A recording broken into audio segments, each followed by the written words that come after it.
Oh, may nakikita akong interview dito sa kay Claire Castro, isa ding bangag na spokesperson ng Malacanang.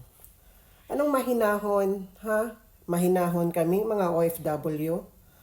Yan, maapektuhan talaga ang ekonomiya ng Pilipinas dahil diyan sa ginagawa naming starting March 28 until April 4 na zero remittances kaming mga OFW. Kasi ginagawa namin yung kampanya na yan para sa kay Tatay Digong. So, ayun, pasensyahan na din tayo, Claire Castro, ha? Kasi ginagawa niyo yan sa Tatay Digong namin, so kami gagawin din namin para sa kay Tatay Digong. So sinasabi mo na may nagrereklamo naman din sa kay Tatay Digong. So hindi mo ba nakikita? Bulag ka ba? Ha? Sa dami-dami ng mga taong mga ngayon nagmamahal kay Tatay Digong. Gagawin ba namin to kung hindi kami nagmamahal kay Tatay Digong? Gunggong ka ba, Claire Castro? Ha? Isa ka rin bangag, no? Wala ka rin sa hulog. Ngayon, gagawin namin to.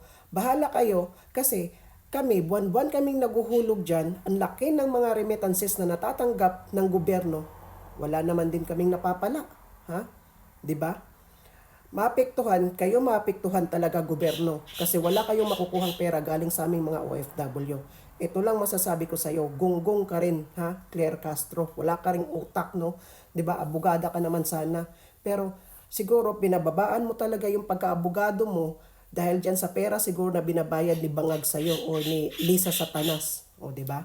So ngayon, tapos in-interview ka pa ni Karen Davila about tungkol diyan sa mga pahayag na yan.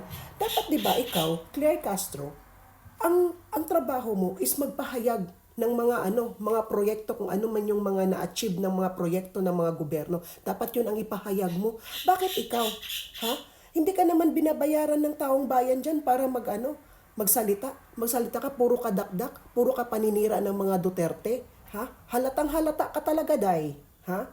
Gunggong ka rin talaga, day. Ha? Halatang halata ka, dapat ang ipapahayag mo dyan kung anong mga na-achieve ni Bangag, kung anong mga proyekto, anong yung napatayo niya, anong natulungan niya. Dapat yun ang ipahayag mo sa mga taong bayan.